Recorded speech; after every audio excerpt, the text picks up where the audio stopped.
ಬಂದಿದ್ದಾಗ ಶಾಸಕರು ಕೆಲವು ಭೂಮಿಯ ಅಕ್ರಮ, ಗಣಿ ಅಕ್ರಮ ಇವೆಲ್ಲ ಮಾಡಿದ್ರು. ಈಗಲೂ ಕೂಡ ಅಕ್ರಮ ಗಣಿಗಾರಿಕೆ ಇಲ್ಲಿ ಯಥೇಚ್ಛವಾಗಿ ನಡೀತಾ ಇದೆ ಅಂತಕ್ಕಂಥ ಆಪಾದನೆ ಇದೆ. ನಮ್ಮ ಅಶೋಕ್ ಅವರು ಅಶೋಕ್ ಅವರು ವಿರೋಧ ಪಕ್ಷದ ಪ್ರತಿಪಕ್ಷದ ನಾಯಕರು ಅವರು ಕೂಡ ಟ್ವೀಟ್ ಮಾಡಿ ಈ ಹಿಂದೆ ಹೇಳಿದ್ರು. ಇವತ್ತು ನಾನು ಇಲ್ಲೇ ಬಂದಿದ್ದೇನೆ, ಈಗಲೂ ಹೇಳ್ತೇನೆ, ಶಾಸಕರೇ ಈ ಅಕ್ರಮ ಗಣಿಗಾರಿಕೆಯಲ್ಲಿ ಪಾಲ್ಗಾರರು. ಆಮೇಲೆ ಯಾರಾದ್ರೂ ಕೇಳಿದ್ರೆ ಅವ್ರು ಹೇಳ್ತಾರಂದ್ರೆ ನಾನು ಆ ಉದ್ದಿಮೆ ಮಾಡ್ತಾನೆ. ನೀವು ಉದ್ದಿಮೆ ಮಾಡಿ, ನೀವು ಶಾಸಕ ಸ್ಥಾನ ನಿಮ್ಗೆ ಯಾಕೆ? Resign first. ನೀವು ಅಕ್ರಮ ಗಣಿಗಾರಿಕೆ ಮಾಡ್ಲಿಕ್ಕೆ ನಿಮಗೆ ಶಾಸಕ ಸ್ಥಾನ ಬೇಕಾ? ಇದು ಕಾನೂನು ಬಾಹಿರ. ನೀವು ಈ ಉದ್ದಿಮೆ ಮಾಡೋದಾದ್ರೆ ನೀವು ಶಾಸಕರಾಗಿ ಇರಲಿಕ್ಕೆ ಯೋಗ್ಯರೇ ಅಲ್ಲ.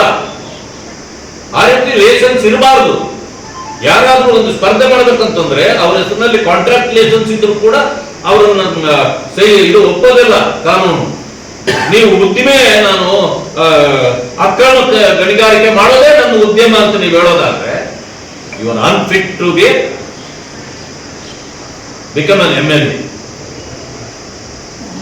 ಇವರನ್ನ ತಕ್ಷಣ ಅವರ ಎಲ್ಲ ಉದ್ಯಮಗಳನ್ನ ಸರ್ಕಾರ ರದ್ದುಪಡಿಸಬೇಕು.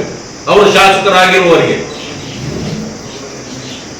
ನಾಳೆ ಮುಖ್ಯಮಂತ್ರಿಗಳಲ್ಲಿ ಬರ್ತಾರೆ.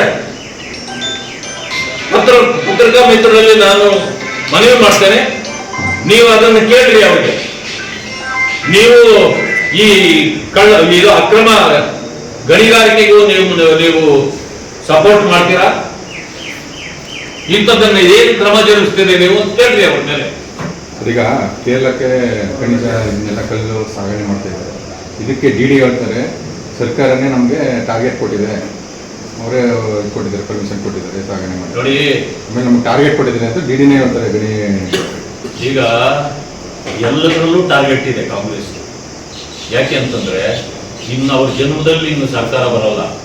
ಅದರಿಂದಾಗಿ ಈ ಸದ್ಯಕ್ಕೆ ಟಾರ್ಗೆಟ್ ಕೊಟ್ಟು ಎಷ್ಟು ಸಾಧ್ಯವೋ ಅಷ್ಟು ಲೂಟಿ ಮಾಡಬೇಕು ಅನ್ನೋದು. ನೀವು ನೋಡಿರ್ಬೋದು MRPಗಳು ಒಂದೊಂದು ಟೌನಲ್ಲಿ 5-10 ಬರ್ತಾವ್ರಿ MRPಗಳು, ಎಕ್ಸೈಸ್ದು. ಅವ್ರಿಗೆ ಟಾರ್ಗೆಟ್ ಏನಂತಂದ್ರೆ ಈ ವರ್ಷ ಇಷ್ಟು ಈ ತಿಂಗಳಲ್ಲಿ ಮಾರಲೇಬೇಕು ನೀವು ಅಂದ್ರೆ ಅರ್ಥ ಏನು? ನೀವು ಕುಡಿಯಲೇಬೇಕು ಅಂತ ಅರ್ಥ. ಮುಂದಿನ ಸಾರಿಗೆ ಏನೋ ನಾವು ಸರ್ಕಾರ ಬಂದ್ಬಿಟ್ರೆ ಕುಡಿಯೋದನ್ನ ಕಂಪಲ್ಸರಿ ಮಾಡ್ಬಿಡ್ತಾರ ಅವರು.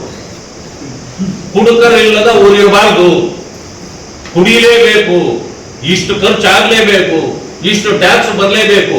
ಇಂಥ ನಾಚಿಗೇಡಿನ ಸರ್ಕಾರ ಇದು, ನಾಚಿಗೇಡಿನ ಮುಖ್ಯಮಂತ್ರಿಗಳು ನಾನೇ ಸಿದ್ದರಾಮಯ್ಯನವರು. ಇಂಥ ವ್ಯವಸ್ಥೆ ನಿಮಗೆ ಬೇಕಾ? ಬಹಳ ಕಡೆ ಇದೇ ರೀತಿ ಹೋರಾಟ ಮಾಡಿದ್ದಾರೆ. ನೀವು ಚಾಲನೆ ಕೊಟ್ಟಿದ್ದು ನೀರು ಕೊಟ್ರ ದುಡ್ಡು ಕೊಟ್ರ? ಚಾಲನೆಗೆ ನೀರ ಬೇಕಾಗಿರೋದು ದುಡ್ಡ?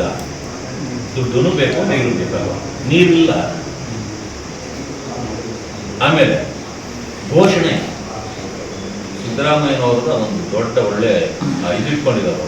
ಒಂದು ಕೈಯಲ್ಲಿ ಘೋಷಣೆ, ಇನ್ನೊಂದು ಕೈಯಲ್ಲಿ ಶೋಷಣೆ. ಎರಡೂ ಅವ್ರದೇ. ಗುಡ್ ಸ್ಲೋಗನ್ ಅವರು ಎಲ್ಲ ಕಡೆಯಲ್ಲೂ ಹೋಗ್ತಾರೆ. ಇವತ್ತು ನಾಳೆಯಲ್ಲಿ ಬಂದ್ರೆ ಕಡಿಮೆ ಅಂತಂದ್ರೆ 1,000 ಕೋಟಿದು ಅನೌನ್ಸ್ ಮಾಡ್ತಾರೆ. ಸ್ಟ್ಯಾಂಡರ್ಡ್ 1,000 ಕೋಟಿಗಿಂತ ಏನೂ ಕಡಿಮೆ ಮಾಡಲ್ಲ. ಆದ್ರೆ 100 ರೂಪಾಯಿ ಬರಲ್ಲ. ಅದಕ್ಕೆ ಹೇಳಿದ್ದು ನಾನು ಘೋಷಣೆ ಮತ್ತು ಶೋಷಣೆ ಅಂತ. ಗುಲ್ಬರ್ಗಕ್ಕೆ ಹೋಗ್ತಾರೆ, ಹಿಂದುಳಿದ ಇದು ಏನೋ ಪ್ರದೇಶ. ಈ ಸಾರಿ ಬಂದಿದ್ದೀನಿ 20,000 ಕೋಟಿ, ಇಂಥ ಕೆಲಸ, ಆ ಕೆಲಸ, ಈ ಕೆಲಸ ಎಲ್ಲ ಹೇಳ್ತಾರೆ. 20 ರೂಪಾಯಿನೂ ಬಿಡುಗಡೆನೇ ಆಗಲ್ಲ, ಕೊನೆಯಲ್ಲಿ ಅದು ಹಂಗೆ ಇರ್ತದೆ. ಇನ್ನೊಂದು ವರ್ಷ ಬಿಟ್ಟು ಹೋಗ್ತಾರೆ, ಆವಾಗ ಒಂದು 20,000 ಕೋಟಿ ಅಂತ ಹೇಳ್ತಾರೆ. ಹಿಂದಿನಲ್ಲಿ 25,000 ಕೋಟಿ ಅಂತಂದ್ರೆ ಅದೆಲ್ಲ ನಿಮ್ಗೆ ಗೊತ್ತೇನ್ರಿ? ಮಾಡ್ತೀವಿ ಬಿಡಿ. ದಬಾವಣೆ ಒಂದು ಬಿಟ್ರೆ ಮಾನ್ಯ ಮುಖ್ಯಮಂತ್ರಿಗಳಿಗೆ ಏನೂ ಗೊತ್ತಿಲ್ಲ. ಸುಳ್ಳು ಹೇಳೋದರಲ್ಲಿ ಬರೀ ಕಾಂಗ್ರೆಸ್ನವ್ರು ಮಾತ್ರ ಸುಳ್ಳು ಹೇಳ್ತಿದ್ರು. ಮೊದಲು ಬಂಗಾರಪ್ಪನವರು ಇದ್ದಾಗ ಹಸಿ ಸುಳ್ಳ ಈ ವೀರಪ್ಪ ಮೊಯ್ಲಿ ಅಂತ ಹೇಳೋದು. ಆವಾಗ ಅದು ನಮಗೆ ಹೊಸ ವರ್ಡ್, ಹಸಿ ಸುಳ್ಳು ಅಂತಂದು ಅಂತ ಹಸಿ ಸುಳ್ಳು ಹೇಳೋರಿಗಿಂತ ಹಸಿ ಸುಳ್ಳು ಹೇಳೋರು ಮುಖ್ಯಮಂತ್ರಿ ಈಗ ಸಿದ್ದರಾಮಯ್ಯನವರು. ಯಾಕೆಂದ್ರೆ ಕಾಂಗ್ರೆಸ್ ಅವರನ್ನೇ ಸುಳ್ಳು ಹೇಳಿ ಸೋಲಿಸಿರೋರು. ನಾನು ಬಹಳ ಅವರ ಅಭಿಮಾನಿಯಾಗಿದ್ದೆ ಮೊದಲು ಜನತಾದಳದಲ್ಲಿದ್ದಾಗ. ಯಾಕಂದ್ರೆ ನಮ್ಮಂಗೆ ಅವರು ಕೂಡ ನೇರವಾದ ನುಡಿ, ನೇರವಾದ ಮಾತುಗಳು, ಯಾರಿಗೂ ಅವರು ಈಲ್ಡ್ ಆಗ್ತಿರ್ಲಿಲ್ಲ. ಬಹಳ ಚೆನ್ನಾಗಿ ಮಾತಾಡೋದು. ಏನಪ್ಪ ಇಂಥವರ ಜೊತೆಯಲ್ಲಿ ಇರ್ಬೇಕು ನಾವು, ಇದನ್ನು ಕಲಿಬೇಕು ನಾವು ಅಂತ. ಆದ್ರೆ ಕಾಂಗ್ರೆಸ್ ಬಂದ್ರು ಅವರ ನೇರ ನೋಡಿ ಎಲ್ಲಿ ಹೋಗ್ಬಿಡ್ತಪ್ಪ, ನೇರವಾಗಿ ಎಲ್ಲ ಬೇರೆ ಕಡೆ ಹೋಗ್ಬಿಡ್ತಾರೆ. ಅವ್ರ ಹತ್ರ ಇಲ್ವೇ ಇಲ್ಲ. ಯಾವ ಮಟ್ಟಕ್ಕೆ ಹೋಗ್ಬಿಡೋದಂದ್ರೆ ಕಾಂಗ್ರೆಸ್ನವ್ರ ಮುಳುಗಿಸುವಂತ ಸುಳ್ಳು ಹೇಳಿ ಕಾಂಗ್ರೆಸ್ನಲ್ಲಿ ದೊಡ್ಡ ನಾಯಕರಾಗೋದು, ಮುಖ್ಯಮಂತ್ರಿ ಆಗೋದು.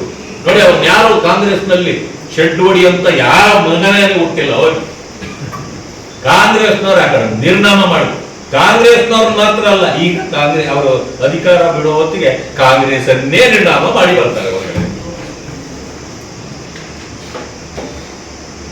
474 ಕೋಟಿ ಕೆರೆ ನೀರು ತುಂಬಿಸುವ ಯೋಜನೆ